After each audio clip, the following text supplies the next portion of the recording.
ಕನ್ನಡ ನಾಡು ಇದು ಕನ್ನಡಿಗರ ನಾಡಿಮಿಡಿತ. ಜ್ಞಾನಪ್ಪ ಅಸಿಸ್ಟೆಂಟ್ ರಿಜಿಸ್ಟರ್ ಕೋಆಪರೇಟಿವ್ ಸೊಸೈಟಿಯವರು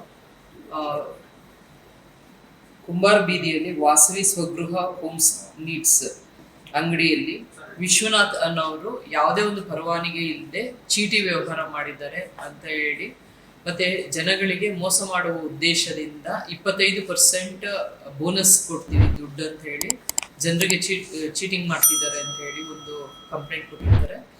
ಮತ್ತೆ ಅಲ್ಲಿ ಒಂದು ರೇಡ್ ಮಾಡಿರ್ತಾರೆ. ಅದರಲ್ಲಿ 19,38,500 ರೂಪಾಯಿ ಕ್ಯಾಶ್ ಮತ್ತೆ ಈ ಕೃತ್ಯಕ್ಕೆ ಬಳಸ್ತಿದ್ದ ಲೆಡ್ಜರ್ ಚೀಟಿಗಳು ಗ್ರಾಹಕರೊಂದಿಗೆ ಬಳಸ್ತಿದ್ದು ಅದೆಲ್ಲನೂ ಸೀಸ್ ಮಾಡಲಾಗಿದೆ.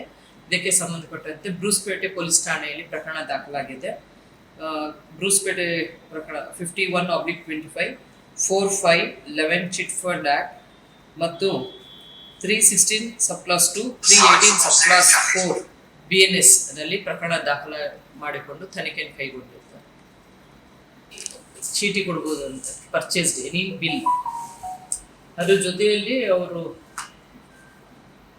10,000 ಅಮೌಂಟ್ ಕೊಡಬೇಕು.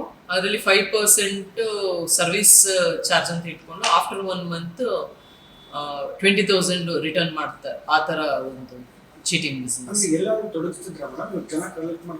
ಅದು ಈಗ ಇನ್ವೆಸ್ಟಿಗೇಷನ್ ಗೊತ್ತಾಗಬೇಕು. Because it is highly impossible. 1 month ಅಲ್ಲಿ 15,000 ಇಸ್ಕೊಂಡು 20,000 ವಾಪಸ್ ಕೊಡೋದು ಹೈಲಿ ಇಂಪಾಸಿಬಲ್. ಯಾಕಂದ್ರೆ ಇಂಥದ್ದು ಬಹಳ ಪ್ರಕರಣಗಳು ವರದಿಯಾಗಿದೆ. ಈ ಹಿಂದೆನೂ ಬೇರೆ ಕಡೆಯಲ್ಲೂ ನೋಡಿರ್ಬೋದು, ಇದೇ ಊರಲ್ಲೂ ನೋಡಿರ್ಬೋದು.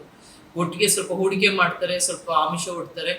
ಸ್ವಲ್ಪ ದಿವಸ ಆದ್ಮೇಲೆ ಎಲ್ಲ ಅಮೌಂಟ್ ಜಾಸ್ತಿ ಬಂದಾಗ ಅವರು ಅಲ್ಲಿಂದ ಎಸ್ಕೇಪ್ ಆಗಿಬಿಡ್ತಾರೆ, ಹೊರಟು ಬಿಡ್ತಾರೆ ಊರು ಬಿಟ್ಟು.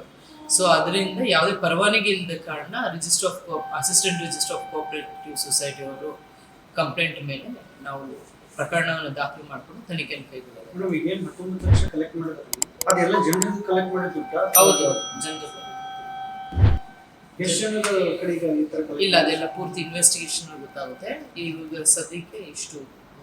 ನೀವಿನ್ನು ಕನ್ನಡ ನಾಡು ವಾಹಿನಿಯನ್ನು ಸಬ್ಸ್ಕ್ರೈಬ್ ಮಾಡಿಕೊಂಡಿಲ್ವಾ? ಈಗಲೇ ಸಬ್ಸ್ಕ್ರೈಬ್ ಮಾಡಿ ಬೆಲ್ ಐಕಾನ್ ಅನ್ನು ಒತ್ತಿ ನೋಟಿಫಿಕೇಶನ್ಗಳನ್ನು ಪಡೆಯಿರಿ.